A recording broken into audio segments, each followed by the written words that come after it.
Hey, Training Tribe member.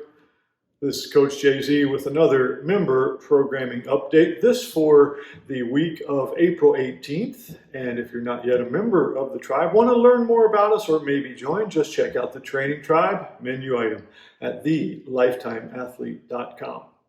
April is essentially a 5-week month for us because we begin our training weeks on Monday. And this week we're going to continue on utilizing for one final week in the strength training block the double progression method with our major lifts. However, in our general conditioning workout, we're going to move down from 3 separate workouts to one general conditioning or GC full body experience that you can perform 2 to 3 times this week as a nice filler, and it does include some aerobic activity at the end, which is also kind of what we like to call free choice cardio.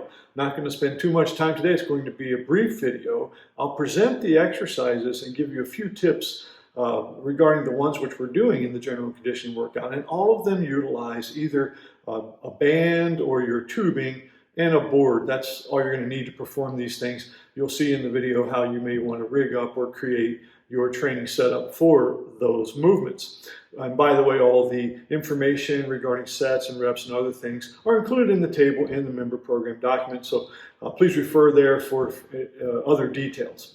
Okay, let's jump right into these exercise descriptions, and thanks so much for being with me today. Okay, first up we have our trunk rotation, and you're going to use an anchor which is near hip height, and obviously with this movement you'll do the prescribed reps in one direction or to one side and then to the other. No specific rules here. You can certainly use more or less hip or shoulder or pivoting motion as you prefer. Then we've got the X. So this is the diagonal chop pattern going from outside high to outside low, and you're going to do this on both sides of the body as well. In fact, that's true for all the movements in the prep section of this general conditioning workout. So just kind of giving you front and back view so that you can get a good feel for how at least I'm performing the movement, and you can put your own personal signature on it. Now we go to the lift portion. So you're drawing the X again, but now you're pulling from a low anchor and resisting going upwards. You're going to feel this quite a bit in your shoulders as well as the rest of the body. There's the back view again, and however you can rig that anchor so it's safe on something heavy or sturdy will be very effective. Next up, we've got doing a hip flexion maneuver in quadruped or all fours. That's being on the hands and knees. Make sure you have adequate padding. And again, using that low anchor, you're just going to hook the foot, maintain that pressure of the big toe up against the shoe so that you're dorsiflexing the foot as you're pulling through. Great functional exercise. Get a little ab work in there as well. Okay, now we move on to the mains, and this is a seated calf raise with elastic resistance. So that's how you'll use your board in this setup.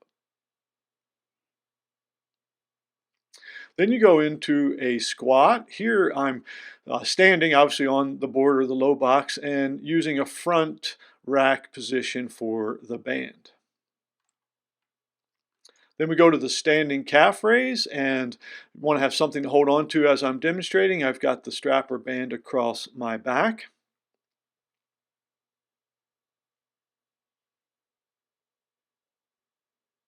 And you wrap things up with a deadlift maneuver. If you don't have a heavy band, you can just consider this to be a mobility exercise. However, if you've got high resistance in the band, it'll be very effective as well. Okay, that's it, guys. Have a great week. Catch you next time.